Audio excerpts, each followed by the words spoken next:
Tinte mbaraditë të verbrit do të dalin në protestë para parlamentit, ku do t'i kërkojnë qeverisë të mbajë premtimet e bëra 4 vite më parë. Kërkojmë mbështetjen e gjithë shoqërisë civile, opinionit publik, veçanërisht të rinjve, personat me aftësi të kufizuar, nuk pajtohen me shkeljen e drejtave të tyre, pagesat e tyre nuk janë rritur prej 8 vjetësh dhe ne duam që ato të rriten me 10%.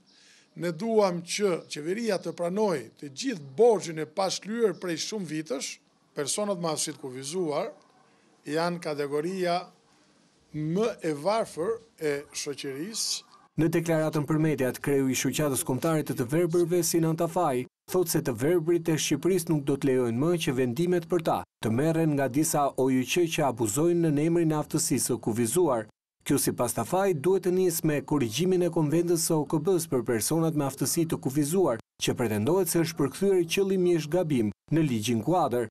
Ne duam të respektohet parimi asgjë për ne pa ne, që komunikimi i qeverisë dhe institucioneve publike të bëhet me persona me aftësi të kufizuar dhe jo me persona të emëruar nga institucionet apo nga qeveria. Po kështu të verbrit i kërkojnë qeverisë të hetojë me urgjencë fondet publike të akorduara për aftësinë e kufizuar, të cilat janë menaxhuar në 4 vite nga organizatat shoqërisë civile, që kanë patur si objekt të mbrojnë interesat dhe të ofrojnë shërbime. Atë dritë që na ka marrë fatkeqësia, zënën të mos na heqë qeveria,